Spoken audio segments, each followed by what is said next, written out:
Assalamualaikum warahmatullahi wabarakatuh. Selamat pagi dan salam sejahtera bagi kita semua. Hari ini kita akan belajar tentang perhitungan bagi hasil skema mudharabah muqayyadah off balance sheet dan mudharabah muqayyadah on balance sheet.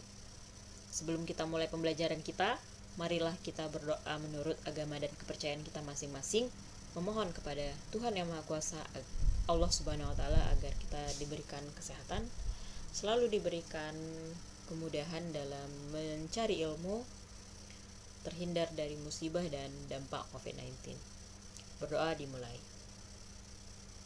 Berdoa selesai. Oke, sebelum ke perhitungan bagi hasil, Ibu akan menjelaskan beberapa poin penting ya.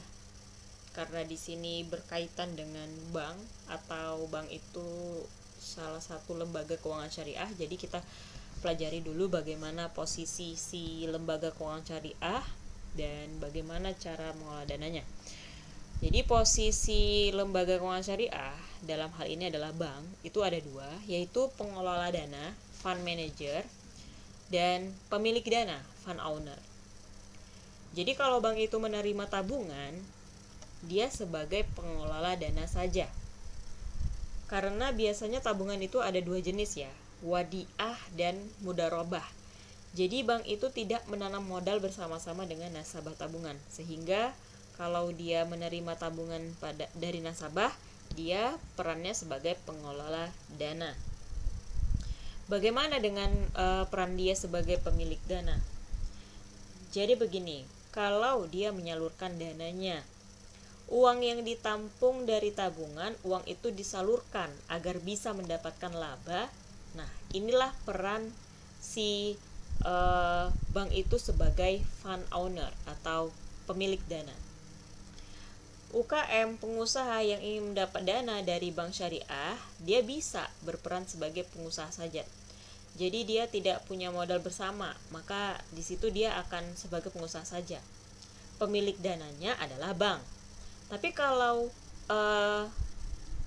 ada akad musyarakah di situ, pemilik dana adalah bank syariah dan pengusaha, sehingga keuntungan dan kerugiannya bisa di-share bersama-sama. Dalam mengelola dana, hal-hal yang perlu diperhatikan adalah yang pertama, sumber dananya. Sumber dana itu bisa dari tabungan, deposito, dengan akad mudharabah, akad wadiah, di mana bonus untuk lembaga keuangan syariah. Jadi bonus dari tabungan ini itu adalah sumber dananya. Kemudian yang kedua adalah cash basis. Di sini adalah dana yang diakui setelah uang kasnya diterima. Ya, jadi uangnya masuk dulu baru bisa dibagi hasilkan. Yang ketiga, pendapatan yang dihasil bagikan. Hasil bisa jadi dia hasil dari jual beli, sewa menyewa, dan investasi lain. Yang keempat, pendapatan bersih pengelola dana. Yang kelima, perhitungan bagi hasil. Nah, di sini kita harus bedakan antara funding dan financing untuk di neraca keuangan banknya. Funding, kegiatan dalam mengumpulkan dana. Akadnya bisa wadiah atau mudharabah mutlaqah. Produk pada akad mudharabah itu contohnya giro, tabungan, dan deposito. Pencatatan funding pada sisi kanan neraca bank berupa liabilita.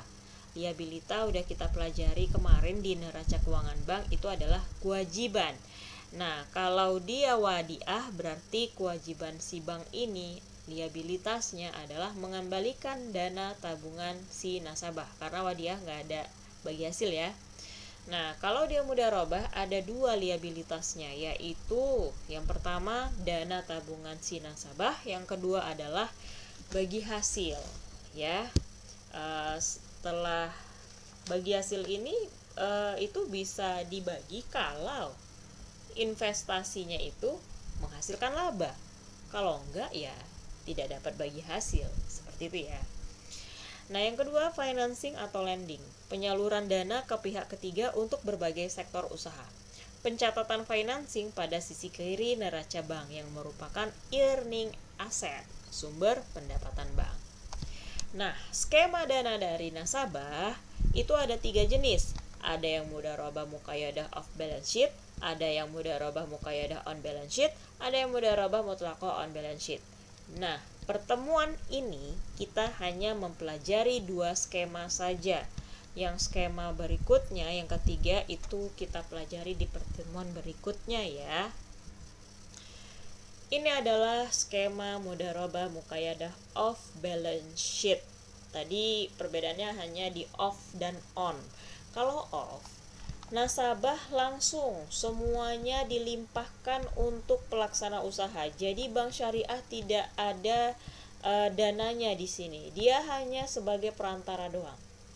Itu dia ya kalau off ya.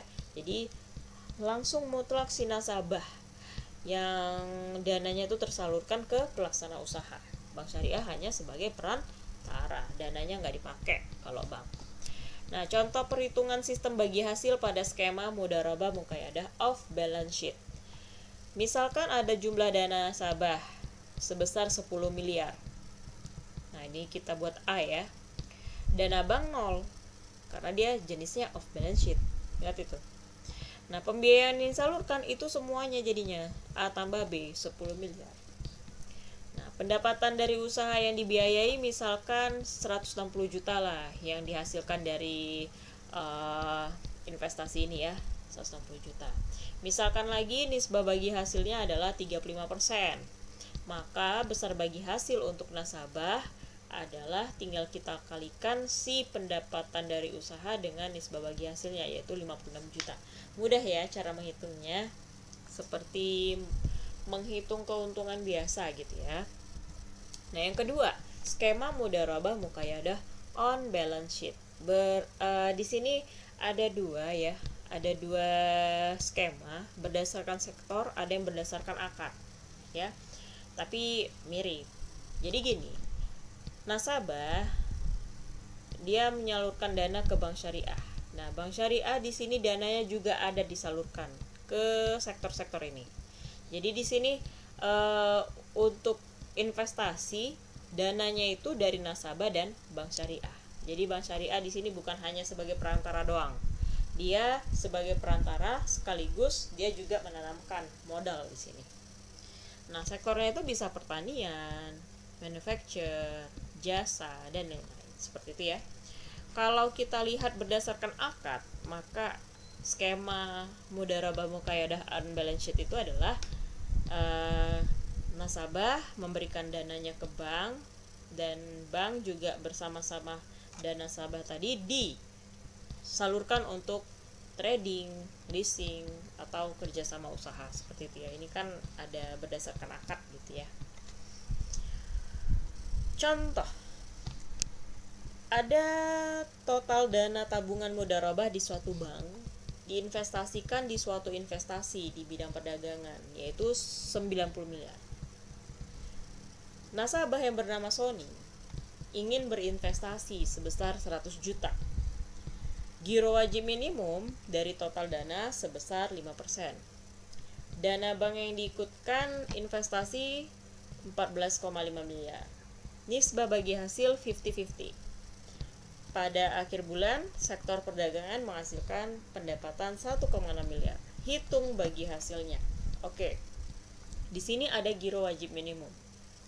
Nah, perlu diketahui, giro wajib minimum ini adalah dana yang di-secure atau diamankan. Bagaimana cara mengamankannya? Jadi, uang yang giro wajib minimum ini disalurkan atau disetor ke Bank Indonesia. Kenapa ya wajib gitu? Kan ini kan giro wajib gitu. Kenapa wajib? Karena untuk menjaga likuiditas dari dana tabungan. Kan ini dari tabungan nasabah ini kan. Dari tabungan nasabah diinvestasikan. Tapi nggak boleh semua. Kenapa? Kalau misalnya nih ada nasabah yang suatu waktu mengambil dana tarik tunai gitu loh. Nah, berarti kan bank harus menyediakan uang itu gitu loh. Nah, supaya ada uangnya itu terjamin likuiditas pencairan dananya itu, maka si bank ini harus memberlakukan giro wajib minimum. Nah, seperti itu ya.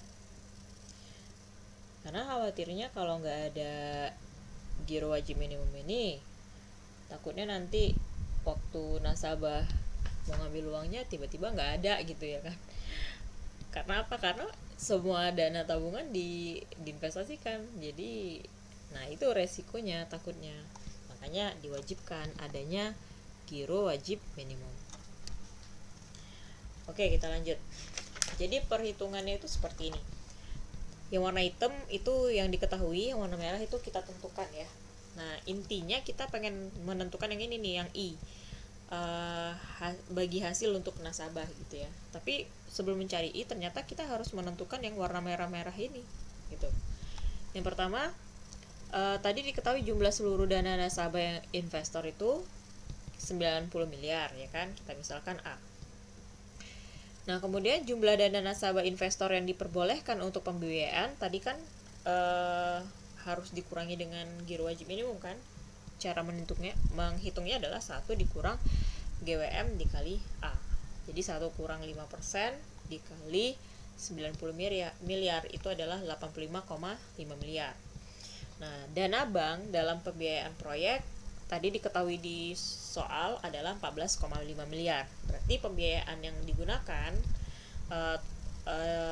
dari nasabah dengan si bank itu adalah kita jumlahin 85,5